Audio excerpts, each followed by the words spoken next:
Good afternoon all of you. आज मैं आपको इंजन तथा उसके क्लासिफिकेशन के बारे में बताऊंगा।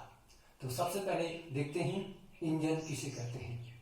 जो रासायनिक ऊर्जा को ऊष्मा ऊर्जा में तथा ऊष्मा ऊर्जा को यांत्रिक ऊर्जा में परिवर्तित करता है उसे इंजन कहते हैं।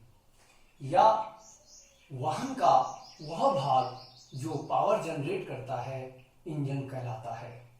अब देखते हैं classification of engine. Engine basically दो प्रकार के होते हैं, पहला आईसी इंजन और दूसरा ईसी इंजन। आईसी इंजन यानी इंटरनल कंबशन इंजन, इसको हिंदी में हम अंतः दहन इंजन भी कहते हैं।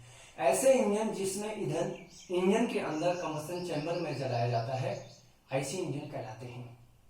ईसी इंजन यानी एक्सटर्नल कंबशन इंजन, वायु दहन इंजन कहते हैं हम इनको। ऐसे इंजन जिसमें ईंधन इंजन के अंदर न जलाकर इंजन के बाहर जलाया जाता है उनको हम ईसी इंजन कहते हैं। ईसी इंजन में जैसे स्टीम इंजन और टरबाइन इत्यादि आते हैं। अब आईसी इंजन, इसके बेसिकली तीन प्रकार हैं।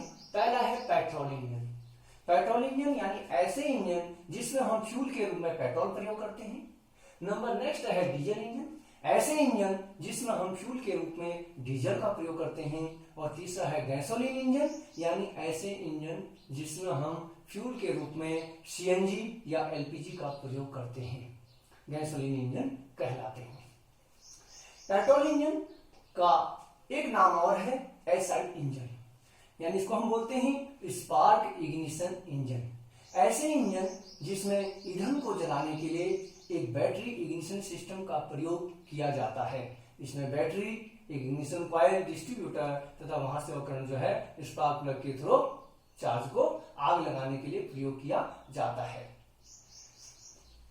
नेक्स्ट है डीजल इंजन का एक नाम और है सीआई इंजन, यानी इसको हम बोलते हैं कंप्रेशन इग्निशन इंजन। इस इंजन में हवा को काफी अधिक मात्रा में कंप्रेस किया जाता है और कंप्रेशन के अंत में इसमें डीजल इंजेक्टर के द्वारा डीजल को ऑटोमाइज किया जाता है, जिससे चार्ज जलता है और इंजन को पावर मिलती है। अब पेट्रोल इंजन का एक नाम और है कांस्टेंट वॉल्यूम इंजन। इधर हम देखते हैं एक पीवी डायग्राम के द्वारा, यहाँ पर दिखाया गया है ये प्रेशर है और ये वॉल्यूम है। तो यहाँ पर जो वॉल्यूम दिखाया गया है वो कांस्टेंट है, न बढ़ रहा है न घट रहा है, इसलिए पेट्रोल इंजन को कांस्टेंट वॉल्यूम इंजन भी कहते हैं। डीजल इंजन, इसको हम कांस्टेंट प्रेशर इंजन भी कहते हैं। इधर देखिए पीवी डायग्राम के द्वारा, यहाँ पर ये प्रेशर है और ये वॉल्यूम है। यहाँ पर प्रेशर देखिए न बढ़ रहा है न घट रहा है, यानी कांस्टेंट प्रेशर है, इसलिए डीजल इंजन को कांस्टेंट प्रेशर इंजन भी कहते हैं। नेक्स्ट, अब पेट्रोल इंजन जो है इसके दो मुख्य प्रकार हैं, यानी यह भी दो प्रकार का होता है। पहला है टू स्ट्रोक इंजन, जैसा कि नाम से ही पता चल रहा है टू स्ट्रोक, यानी हमारे इंजन में जो एक साइकिल होती है, साइकिल में चार क्रियाएं होती हैं, सक्शन, कंप्रेशन, पावर और एग्जॉस्ट। तो टू स्ट्रोक इंजन में ये चारों क्रियाएं पिस्टन के दो बार अप डाउन करने से या दो बार मूवमेंट करने से पूरी हो जाती हैं।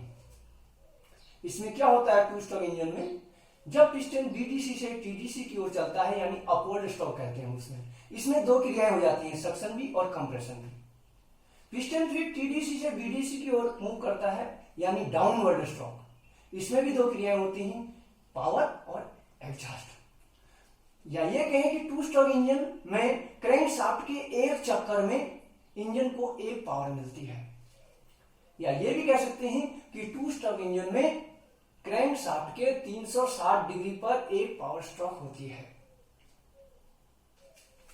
Four stroke engine, four stroke engine यानी इसमें जो चारों क्रियाएं हैं, suction, compression, power, exhaust, piston के 4 बार गति करने से पूरी होती हैं।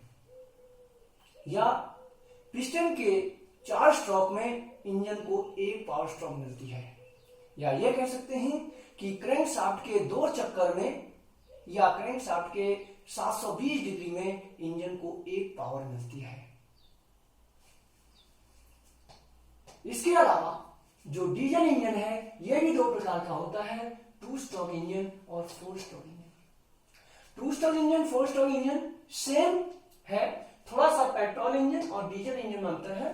पेट्रोल इंजन में हम चार्ज के रूप में, मैंने पहले भी आपको बताया था, पेट्रोल और हवा का मिक्सचर सिलेंडर के अंदर हम पहुंचाते हैं, जबकि डीजल इंजन में ओनली एयर को सिलेंडर के अंदर पहुंचाया जाता है। बाकी प्रोसेस या बाकी जो क्रियाएं हैं वो सेम है।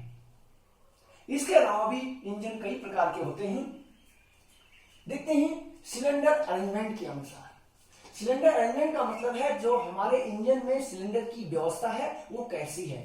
इनलाइन इंजन, सिलेंडर एक ही लाइन में है, अपोज टाइप, V8 टाइप, अंग्रेजी के V के आकार में पिस्टन की मूवमेंट होती है, या फिर रेडियल टाइप। रेडियल का मतलब हवाई जहाज का जो इंजन है वो रेडियल टाइप का होता है, उसमें जो पिस्टन होते हैं वो चारों दिशाओं में गति करते हैं।